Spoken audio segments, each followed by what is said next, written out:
Hi, hello, my dear students. How are you? Today we shall try to frame a sentences using the word play. Play. Play. I can play. నేను ఆడగలను. I can play cricket. నేను cricket ఆడగలను. I can play football. నేను football ఆడగలను. I play with my friends. Friends అంటే స్నేహితులు. My అంటే నా యొక్క, ఐ అంటే నేను నా స్నేహితులతో ఆడుకుంటాను.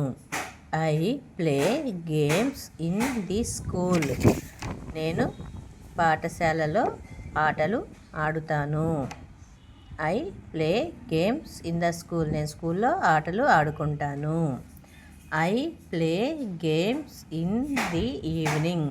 నేను సాయంత్రం ఆటలు ఆడుకుంటాను. I like to play games every day. Like అంటే ఇష్టం. నాకు ప్రతిరోజు సాయంత్రం ఆటలు ఆడుకోవడం అంటే ఇష్టం. Playing is a good habit. ఆటలు ఆడుకోవటం అనేది మంచి అలవాటు. I can play. I can play cricket. I can play football. I play with my friends. I play games in the school. I play games in the evening. I like to play games every day. Playing is a good habit. I can play. I can play cricket. I can play football.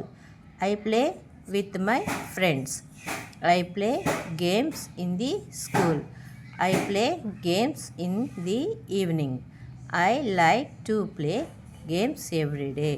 Playing is a good habit. ఆటలాడుకోవటం అనేది మంచి అలవాటు కదా students. రోజు మీరు చక్కగా ఆటలాడుకోండి. Mobile games ఆపేసేయండి. ఓకేనా students? ఈ సెంటెన్సెస్ని 10 times ఓరల్ డ్రిల్లింగ్ చేయండి. అలాగే 4 రూల్ బుక్లో రాయటం ప్రాక్టీస్ చేయండి స్టూడెంట్స్. అలాగే నా ఛానల్ని షేర్ చేయండి, లైక్ చేయండి, సబ్స్క్రైబ్ చేయండి. Okay students, bye. Have a nice day.